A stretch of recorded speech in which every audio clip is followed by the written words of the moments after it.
Hi guys, this is Doc James and today nandito tayo sa hair studio ni Kamu for my very first hair makeover and hairstyling consultation with our very own barber, Angelo. Yan. So Angelo, ilang taon ka na ba? Bali 24 po. Yan, 24 si Angelo. Pag binaliktad mo yung edad niya, yung edad niya. Ilang taon ka na nagugupit? Bali 4 years na yan. 4 years. Okay. Paano ba yan? Self-taught? Nag-anuhan? Yes. More or less self-taught ka? Galing ah. Pang na-inspire din ako sa mga ibang barber dati. Sino yung mga unang nagtiwala sa'yo? Actually, mga kaibigan ko lang. Okay. Tapos sila rin yung nagana sa akin na i-push ko yung barbering. Anong point mo na-realize? Uy, parang gusto ko ito gawin talaga. Yes. Parang nagugustuhan ko na siya. Siyempre, may nalalaman din ako. Mm-hmm. Kada haircut ko, mas ini-improve ko sa next na gugupitan. I mean, yung iba natuto mo rin sa YouTube, ganun? Yes. Talaga? Sa YouTube lang yan. Tapos, inaaral-aral ko lang.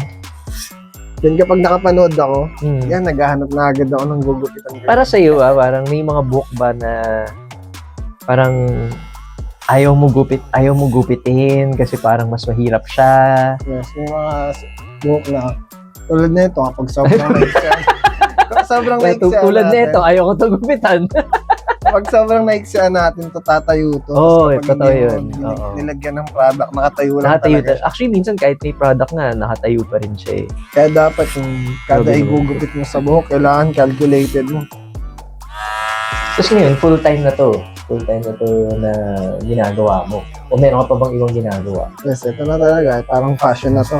Yun pala eh. Paano ka ba namin na-discover dito sa Kamu? Parang nakita ko lang sa post, then nag-try ako. Yung parang namin, yung sa stories na we're looking for, tapos yun years ako. Then pumunta ako dito. Tinry ko, syempre. Oo. Magandang opportunity. Lalo na bago rin yung mga hair products sa amin. Doon sa, di ba, meron kaming 6 na hair products. Ano yung, para ikaw, personally, dun sa buhok mo, ano yung usual na, yung parang favorite mo na ginagamit? Yung yung volumizing cream, tapos yung matte finish. Kasi yung buhok ko medyo siya, thin. Tapos, makinang siya sa araw. Yung matte finish. Yung matte finish yung ginagamit. Yung wax? Yes, yes. Yung ko-compliment ko siya sa hair ko. How do you see yourself in this like career? Parang meron ka bang mga like plans? Oo, gusto ko yung hairstylist. Gusto ko alam ko na yung babagay sa akin. Are you planning on parang mag-set up ng sarili mong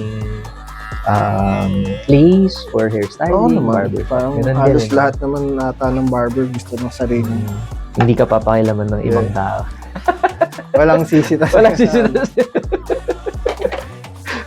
So guys, this is our barber Angelo here at the Kamu Hair Studio. So if you also want your free haircut and hair consultation with our barber over here, just click the set more link para ma-set yung inyong schedule dito sa aming studio and you try a new hairstyle.